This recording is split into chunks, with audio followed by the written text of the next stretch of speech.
জাতীয় নির্বাচন উপলক্ষে 4 দিনের ছুটি শেষে খুলেছে সব সরকারি বেসরকারি অফিস। যেমনটি আপনাদেরকে জানাচ্ছিলাম, তাই ছুটি কাটিয়ে কর্মস্থলে ফিরছেন কর্মজীবী মানুষরা।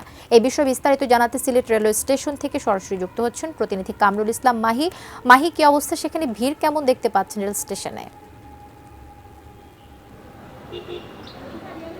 আমরা বিভিন্ন জায়গা থেকে সিলেট রেল স্টেশনে কর্মজীবী মানুষজন যারা রয়েছেন তাদেরকে আমরা আসতে দেখেছি। বিশেষ করে টানা 4 দিনের ছুটি শেষে ত্রয়োদশ জাতীয় সংসদ নির্বাচনের যে ছুটি ছিল, সেই ছুটি শেষে কর্মজীবী মানুষজন যারা রয়েছেন তারা এখন তাদের কর্মস্থলে আসলে ফিরতে শুরু করেছেন। আমরা সকালেই দেখেছি, সকালেই যে ট্রেনটি ছিল সেই ট্রেনটিতে সিলেটের আশপাশ এলাকায় অর্থাৎ সোনা স্টেশনটি ব্যবহার করেন তারা আসলে তাদের গন্তব্যে আসলে চলে গেছেন। এই মুহূর্তে আসলে তারা সিলেট থেকে ঢাকার উদ্দেশ্যে যে ট্রেনটি যাবে সেই ট্রেনের জন্যই কিন্তু যাত্রীরা অপেক্ষা করছেন এবং আপনি নিশ্চয়ই দেখতে পাচ্ছেন অসংখ্য মানুষের ভিড়।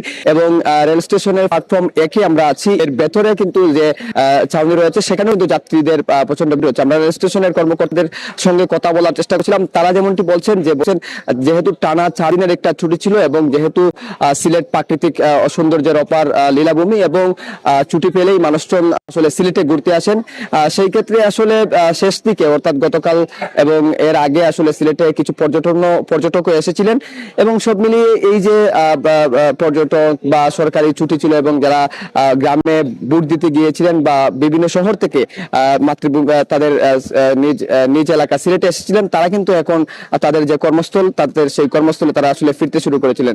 তো সব মিলিয়ে বলা চলে সিলেট রেল স্টেশনে আসলে অন্যান্য দিনের চেয়ে কিন্তু অনেকটাই ভিড় রয়েছে এবং রেলের যে শিডিউল সেই শিডিউল এখনো পর্যন্ত কিন্তু নির্ধারিত ভাবেই রয়েছে। তো এই ছিল সিলেট রেল স্টেশন থেকে আমার কাছে সর্বশেষ কবিতা।